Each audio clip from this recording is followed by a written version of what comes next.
शहर के एक महंगे इलाके में आरव मेहरा रहता था। उसका घर बड़ा था, गाड़ियां थीं, नौकर थे, हर चीज थी।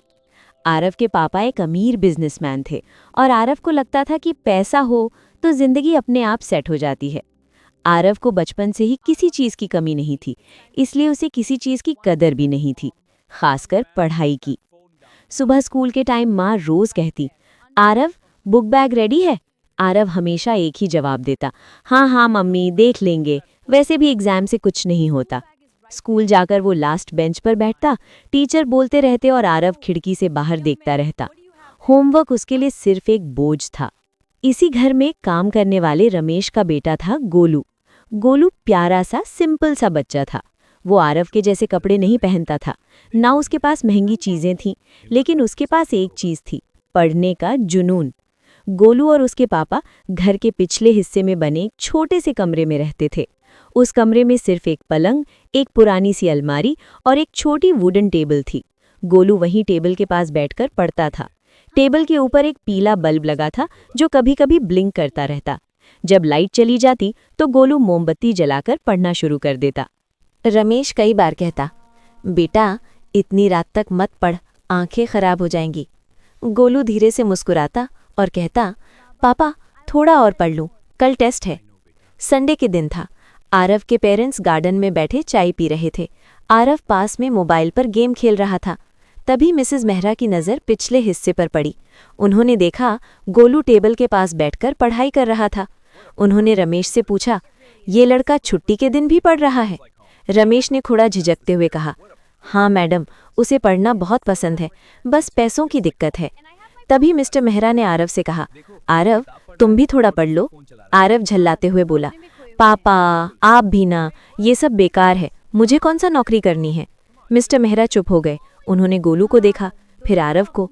उस दिन उनके मन में एक बात बैठ गई। कुछ दिन बाद रमेश को बुलाया गया।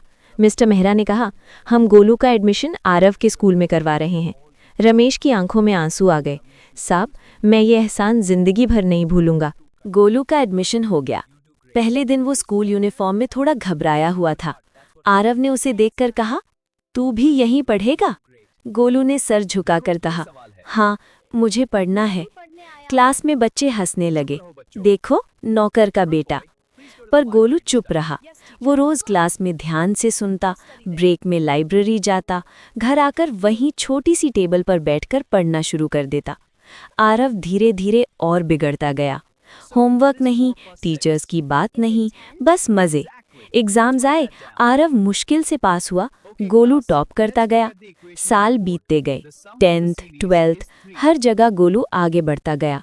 उसने स्कॉलरशिप के साथ कॉलेज ज्वाइन किया। हॉस्टल में रहता, सुबह जल्दी उठता, दिन में क्लासेस और शाम को लाइब्रेरी। यूपीएससी का सपना उसके मन में था। वो शहर की डिस्ट्रिक्ट लाइब्रेरी में बैठकर घंटों पढ़ाई करता। 3 बार वो एग्जाम में फेल हुआ।